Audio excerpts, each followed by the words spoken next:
What if I told you the reason most people fail at budgeting has nothing to do with math and everything to do with psychology? Think about it. You know you should spend less than you earn. You know you should track your expenses. But then, real life hits. A birthday party, a surprise bill, or just the craving for late-night pizza. And suddenly, your perfect budget is wrecked. Here's the truth. Budgeting is not about perfection. It's about creating a plan that actually works in your real life. And in this video, I'm going to show you exactly how to overcome the biggest budgeting challenges that stop people from succeeding. And by the end, you'll discover a secret shift that can completely change the way you see money forever. Stick around, because missing that could cost you thousands of dollars over your lifetime. Number 1. The problem of unrealistic expectations. One of the first challenges beginners face is creating a budget that looks good on paper, but falls apart in reality. People often cut out every little thing they enjoy. No coffee, no dinner out, no small treats. On paper, it looks like they'll save $500 a month. In real life, they last 2 weeks and then quit. Here's the fix. Build a budget that includes guilt-free spending. If you love coffee, don't erase it. Budget for it. If you enjoy movie nights, set aside money for that too. When your budget feels human, you'll actually stick to it. Example. Imagine Sarah earns $2,500 a month. She decides to save $1,000 and spend only on essentials. She makes it through January, but in February she cracks, overspends, and feels like a failure. If instead she budgeted $700 for savings and left $50 for fun, she'd stay consistent all year. That's over $8,000 saved instead of burning out. Number 2. Not tracking where money goes. Here's a question. Do you know exactly where your last $100 went? Most people don't. And that's why their budgets fail. Budgeting without tracking is like dieting without ever stepping on a scale. You can't improve what you don't measure. The fix is simple. Track your spending. You can use free apps like Mint or just write it down in a notebook. The point is awareness. Example. Mike thought he was spending $200 a month eating out. After tracking for 30 days, he discovered it was actually $450. That single realization helped him cut back and redirect $250 into paying off debt. Number 3. The unexpected expense trap. This is the killer of most beginner budgets. The car breaks down. The water heater explodes. The dentist says you need a crown. Suddenly, your budget is toast. But here's the truth. Unexpected expenses are not unexpected. They're just irregular. The solution is to create sinking funds. Set aside small amounts every month for things like car repairs, medical costs, or holiday spending. Example. Let's say you put $50 a month into a car repair fund. At the end of the year, you've got $600. When your car needs new tires for $500, you're ready. Your budget doesn't blow up. Number 4. Income that changes every month. What if you're a freelancer, a gig worker, or rely on tips? Some months you make a lot. Other months, barely enough. How do you budget then? Trick is to budget based on your lowest reliable income. Example. Suppose Emily is a freelance photographer. Her income ranges between $2,500 and $4,500 a month. She builds her budget around $2,500. That covers rent, food, and basics. When she makes more, she uses the extra to save, invest, or pay off debt. That way, slow months don't crush her. Number 5. Forgetting about lifestyle creep. Here's a sneaky one. You get a raise. You feel excited. You buy nicer clothes, upgrade your phone, and suddenly, the raise is gone. That's lifestyle creep. To overcome it, follow this rule. When your income goes up, increase your savings or debt payments first. Then, enjoy a small upgrade guilt-free. Example. If you get a $500 monthly raise, put $400 into savings or debt and enjoy $100 guilt-free. Over 5 years, that's $24,000 saved while still living a little better. Number 6. The all or nothing mindset. Ever said, I blew my budget, so what's the point? That's like saying, I ate 1 donut, so I might as well eat 10. The truth is, one mistake doesn't erase progress. Think of your budget like a GPS. If you miss a turn, the GPS doesn't yell at you and shut down. It recalculates. Your budget should do the same. Example: John overspends $100 one weekend. Instead of giving up, he adjusts the next week, spends a little less, and stays on track overall. Number 7. Making the budget too complicated. Some people have 20 categories, color codes, and spreadsheets that look like NASA built them. Guess what?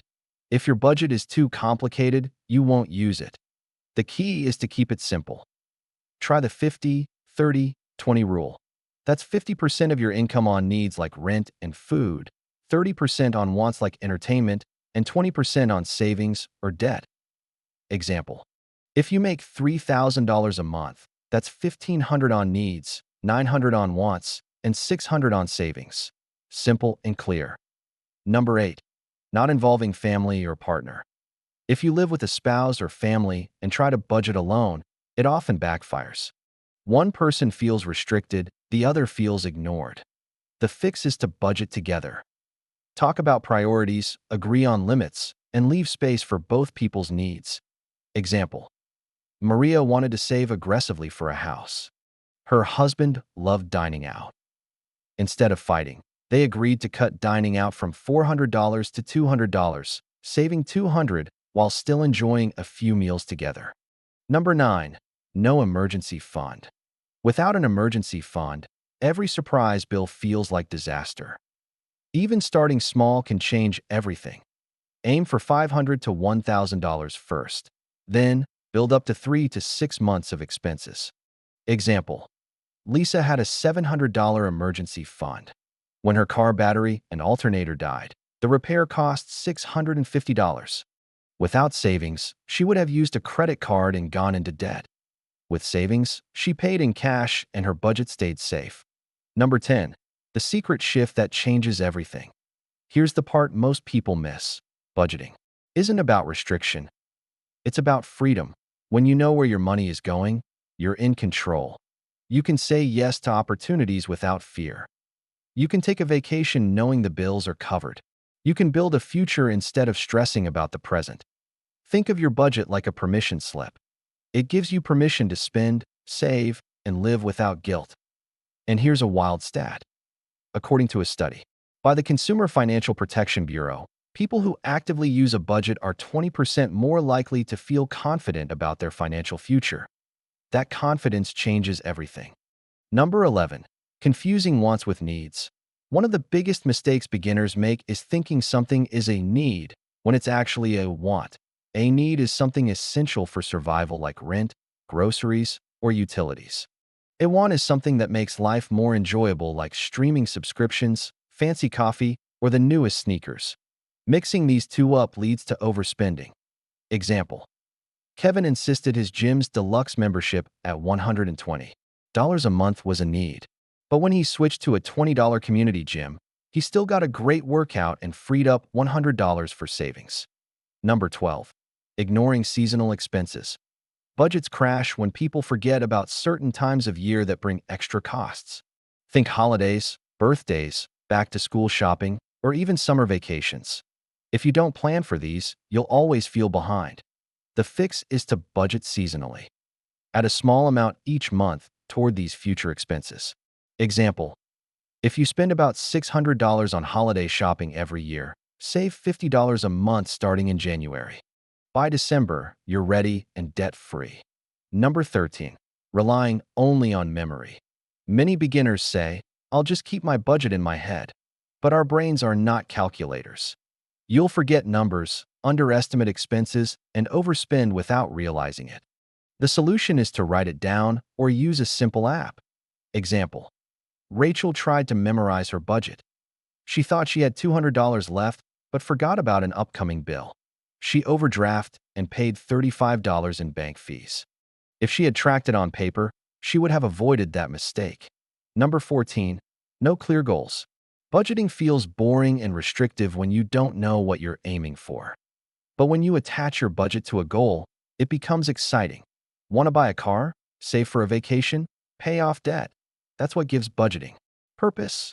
Example: Tom struggled with sticking to his budget until he set a goal of saving $3,000 for a trip to Italy. Suddenly, skipping takeout felt worth it because every dollar was getting him closer to his dream trip. Number 15. Using credit cards without a plan. Credit cards can destroy a beginner's budget if you don't control them. It's easy to swipe without realizing how much you owe until the bill arrives. The fix is to budget credit card use, just like cash. If you spend $100 on your card, subtract it from your budget right away. Example: Megan budgeted $400 for groceries. She used her credit card to buy them, but didn't track it. Later, she overspent because she thought she still had money left. If she had subtracted the purchase immediately, she would have stayed on track. Number 16. Not reviewing the budget regularly. Budgets are not set in stone. Life changes. Rents increase. Kids grow. New expenses pop up. If you set your budget once and never look at it again, it won't match your reality. The fix is to review your budget at least once a month. Adjust as needed. Example: James built his budget last year when gas was $3 a gallon. Now gas costs $4. By updating his budget, he avoided falling short each month. Number 17. Forgetting to reward yourself. Budgeting can feel like punishment if you never enjoy any of your money. Over time, that builds frustration and leads to blowing up the budget. The fix is to add small rewards: a treat meal, a new book, or a fun day out. Example: Anna saved $200 a month for 6 months straight. At the end of each month, she used $20 for something fun. Those little rewards kept her motivated without derailing her progress. Here's the big takeaway: budgeting challenges are not roadblocks. They're stepping stones. Each one you overcome builds your money muscle stronger. So, which of these challenges do you struggle with the most right now? Let me know in the comments, because chances are someone else watching is going through the same thing.